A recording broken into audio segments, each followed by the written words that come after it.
एक भक्त थे, वो अपनी पत्नी को देखते थे तो नाम था धनुर्दास। एक धनुर्दास नाम के, पहले तो वो धनुर्दास उनका नाम नहीं था, वो बहुत बड़े पहलवान थे। उनका विवाह हुआ तो उनकी पत्नी इतनी सुंदर थी कि वो आदमी इतना लट्टू हो गया अपनी पत्नी में कि जब उसकी पत्नी चलती तो वो पत्नी के आगे आगे उल्टा चलता था। उल्टा समझ रहे हैं आप कि आप चल रहे हैं और आपका पति आपके आगे आगे उल्टा चले, मतलब आपको देखते हुए। मतलब वो पल भर के लिए भी अपनी पत्नी को देखना नहीं छोड़ता था। यदि वो पत्नी के साथ में चलेगा तो नजरें सामने होंगी, और सामने होंगी तो पत्नी को देख कैसे पाएगा। वो इतना बड़ा कामी था और बहुत बड़ा पहलवान था और उसका बड़ा नाम था। लेकिन जब वो चलता तो लोग उसकी हंसी उड़ाते, अरे कैसा कामी है रे तू, तुझे लाज नहीं आती, जमाना क्या कहेगा। बोले जमाना की परवाह नहीं करता, मैं तो एक पल के लिए भी अपनी पत्नी को छोड़ नहीं सकता। पत्नी से इतना अटैच था वो। अब आप समझ सकते हैं कि रास्ते में भी उल्टा चलता था। ऐसा तो आपने लैला मजनू का भी नहीं सुना होगा। आपका पति चलता है आपके लिए उल्टा, सीधा भी नहीं चलता, उल्टे की तो छोड़ो, आपके साथ।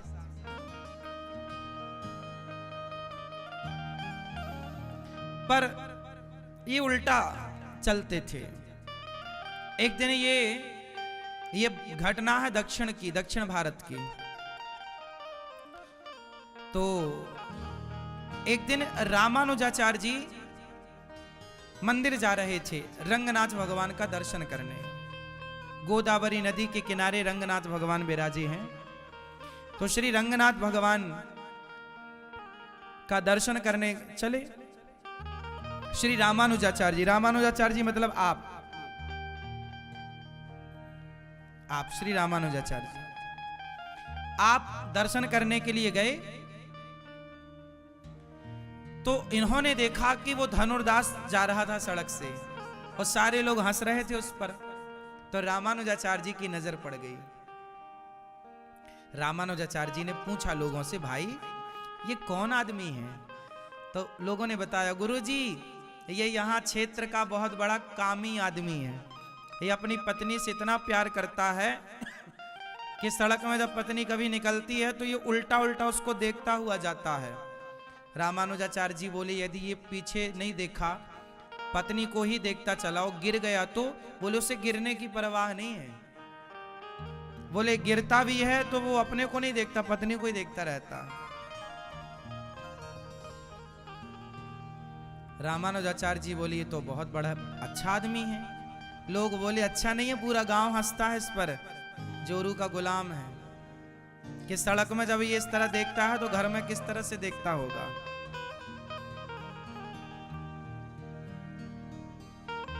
रामानुजाचार्य जी बोले इसको पकड़ के लाओ हमारे पास, ये बहुत बढ़िया आदमी है। रामानुजाचार्य जी बुलाए। वो संतों का बड़ा सम्मान करता। अच्छा, उसकी जो पत्नी थी ना वो बहुत बड़ी भक्त थी। पत्नी नहीं चाहती थी कि मेरा पति मेरे से इतना प्यार करे। वो बार बार कहती थी, स्वामी जी जितना हमसे प्रेम है इतना प्रभु से करो। पर वो पत्नी की बात नहीं सुनता। पत्नी समझाती उसे पर मानता नहीं। पत्नी को भी बड़ा बुरा लगता जब लोग हंसते। तो अब आप ही चलो रास्ते में और आपका पति आपको ही देखता रहे तो लोग आपको ही बुरा लगने लगेगा रे। तो रामानुजाचार्य जी दयावश दोनों को बुलाए, पति पत्नी को। और रामानुजाचार्य जी ने कहा, ए धनुर्दास, मैं तुझे नाम, भगवान ने नाम दे दिया स्वामी रामानुजाचार्य जी ने, धनुर्दास सुन, तू पत्नी को इतना क्यों देखता है? तो वो बात भी कर रहा है ना तो देख पत्नी को ही रहा है। तो पत्नी को देखता हुआ बोला, गुरुजी बुरा ना मानना, पर हमारी पत्नी से सुंदर कोई है नहीं। तो रामानुजाचार्य जी बोले, अच्छा यदि मैं तुझे तेरी पत्नी से सुंदर दर्शन करा दूं तो? थोड़ी देर के लिए तो उसने सोचा कि मेरी पत्नी से भी सुंदर कोई होगा। रामानुजाचार्य जी बोले, सोच ले, तेरी पत्नी से लाखों करोड़ों गुना सुंदर है कोई, यदि मैं तुझे उनसे मिलवा दूं तो?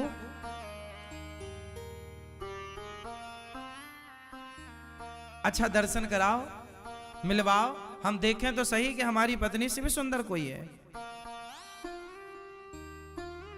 चलो, रामानुजाचार्य जी समझ गए कि ये पत्नी को इसलिए देखता है क्योंकि पत्नी से सुंदर आज तक इसने किसी को देखा ही नहीं। इसने भगवान की सुंदरता तो देखी ही नहीं। जब ये भगवान की सुंदरता देखेगा तो संसार की सुंदरता इसे फीकी नजर आएगी। चले रंगनाथ भगवान के पास, और रंगनाथ जी बिल्कुल एक नंबर के काले काले हैं। जगन्नाथ जी काले, बिहारी जी काले, हमारे रामलला भी काले।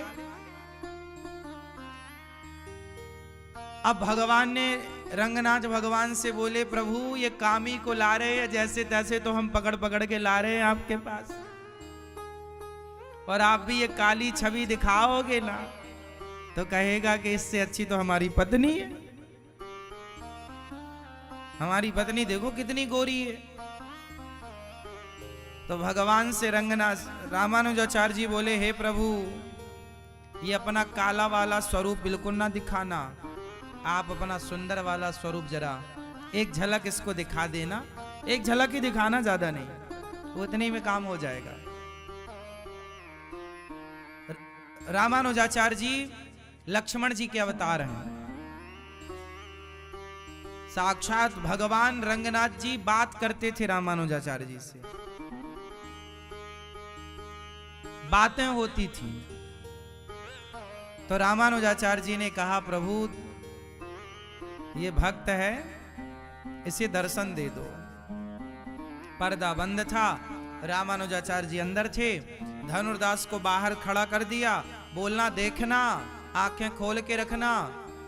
तो जब तक पर्दा बंद था ना, उसने पत्नी को ही सामने खड़ा कर लिया था।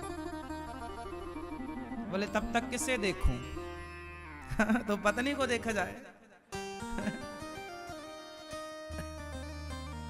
अब रामानुजाचार्य जी ने पर्दा खोला और प्रभु से प्रार्थना की, प्रभु जरा अपना सुंदर सा दर्शन कराना। और वहां पर धनुर्दास खड़ा है, पत्नी को देख रहा है। रामानुजाचार्य जी बोले, प्रभु जरा दर्शन कराओ। और पर्दा खुला तो आज श्री रंगनाथ भगवान ने अपना सतयुग वाला सुंदर से घुंघराले से बाल, सुंदर सा मुख, सुंदर सी आंखें, दिव्य शरीर, इतना तेज, इतने सुंदर भगवान, भगवान के जंघाओं से ना स्वर्ग की अप्सराएं निकली हैं। भगवान की बनाई अप्सराएं इतनी सुंदर हैं कि सारे देवता मोहित रहते हैं।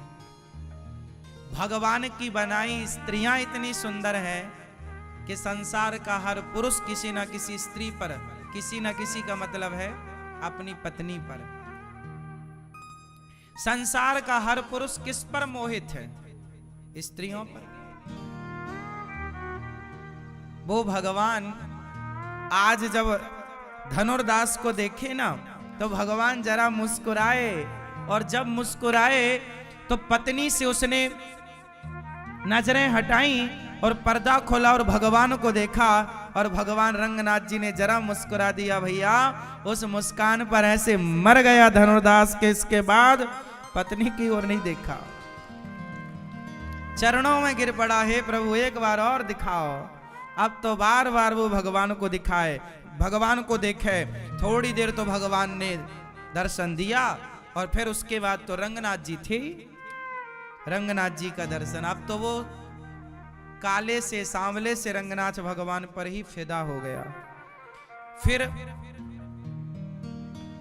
स्वामी रामानुजाचार्य जी ने कहा, उसने कहा गुरुजी अब मैं क्या करूं, अब तो इनसे जी हटता ही नहीं।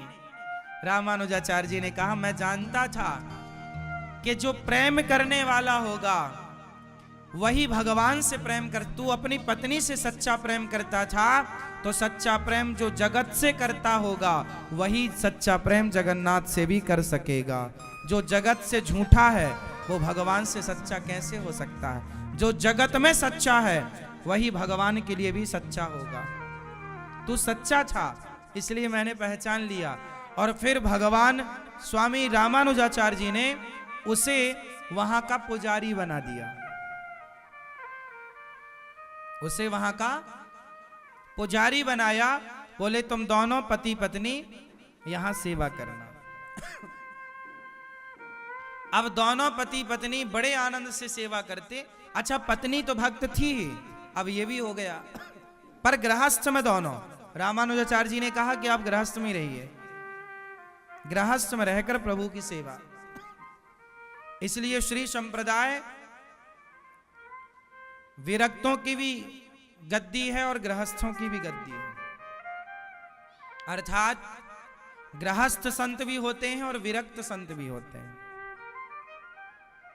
स्वामी रामानुजाचार्य जी तो विरक्त थे, पर इन्होंने जो संत बनाए वो अधिकांश गृहस्थ संत बनाए, क्योंकि आप जानते थे कि गृहस्थी में रहकर के ईश्वर को प्राप्त करना सहज है।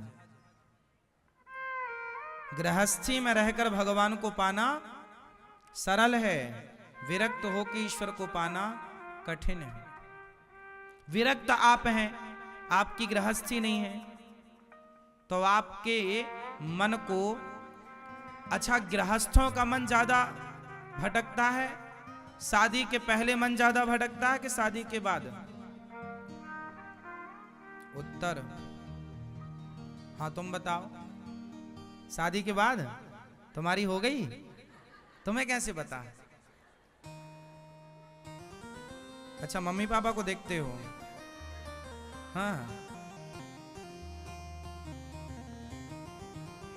ठीक है, अच्छा बैठो। मन कब ज्यादा चंचल होता है? बोलो। शादी के पहले। शादी के बाद उन्हीं का मन चंचल होता है जो चरित्रहीन होते हैं। यदि आपका शादी के मन ज्यादा मन भटक रहा है और आपने अपने मन को कंट्रोल नहीं किया, तो आपका भटकता हुआ मन आपको चरित्रहीन बना देगा। हाँ या ना? रावण का मन शादी के बाद भी भटक रहा है, इसलिए तो उसके पुतले जलाए जाते हैं। और राम का मन शादी के पहले भी कंट्रोल था, विवाह के बाद भी कंट्रोल है, इसलिए उनके मंदिर बनाए जा रहे हैं। तो खेल तो मन का ही है ना।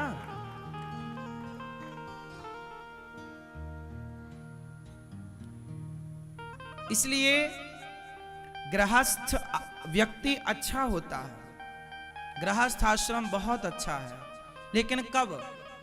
जब अपनी पत्नी से संतुष्टि हो, जब अपने पति से संतुष्टि हो, जब ईश्वर के दिए प्रत्येक चीज पर, वस्तु पर संतुष्ट हो, तब आपकी गृहस्थी श्रेष्ठ है। यदि असंतुष्टि है तो पूर्णता नहीं है। पूर्ण व्यक्ति कब होगा?